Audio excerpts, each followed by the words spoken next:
I'm Jenna. And hi, I'm Lauren, and today we're going to talk about why World War I started. We can sum it up in what's called mania, and the M starts for militarism, and it was kind of like an arms race, so countries were competing against each other to build the best army. And the A stands for alliances, which are, there's two of them, there's triple entente and triple alliances. And when a country that you're siding with went into war, you would follow them into war. The N stands for nationalism, which caused competition and rivalries among nations.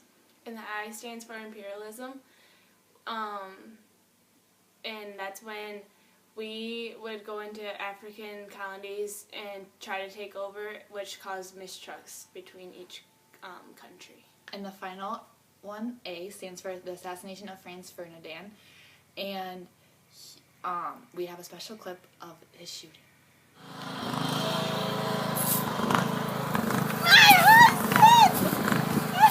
Nice to meet you. Today we have President Woodrow Wilson here. So, I've heard that instead of being neutral, we're going to join the war. Is that correct? That is correct. And whose side are we going to take? Great Britain and France. So, what are your main reasons for entering this war? What changed your mind? Well, the main reason that made me want to invade is that we intercepted a note from Germany, which is called the Zimmermann's Note, and they basically said that they would help Mexico get back parts of the U.S. and by war. And then another reason is that we have a lot of money invested in the countries fighting over there. And then also German U-boats have been sinking ships like the Lusitania and killing innocent lives. Well, thank you very much. So everybody, get ready. We're going to need your help fighting in this war. We want you. Do you want the U.S. to win war? Well, come on down to the IWW shop today. I'll let you take a closer look at what we're selling. Come on in! First up, we have the machine gun. It is the fastest and deadliest, not deadliest, but fastest way to kill a great amount of people. Also, poison gas. Also, a very deadly way to kill people. It can kill people in seconds. Hey, over here, add some more. This is the tank. You see that there's a guy up here with a gun. It's mobilized shooting, and it can go over trenches. This is the airplane, where we can fight up in the air and shoot each other. This is a U-boat, where we can fight in the oceans. And that is all. Come get yours today. We want you!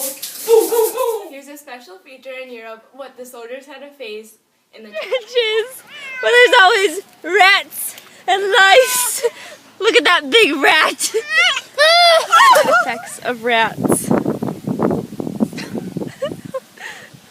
But and constant death.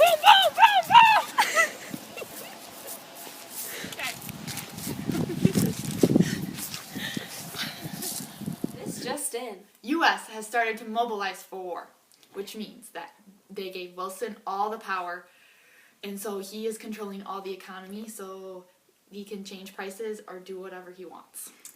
This made us shift from producing consumer goods to producing war supplies, and they came about with the War Industry Board, which regulated rules, and they used the assembly line to increase efficiency. We are also going to show you some propaganda that the U.S. has been using to make sure that we get soldiers and women to help fight in the war.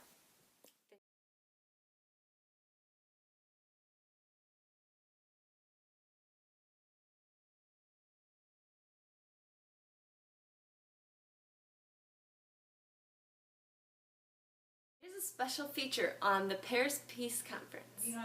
I want land. Let's go.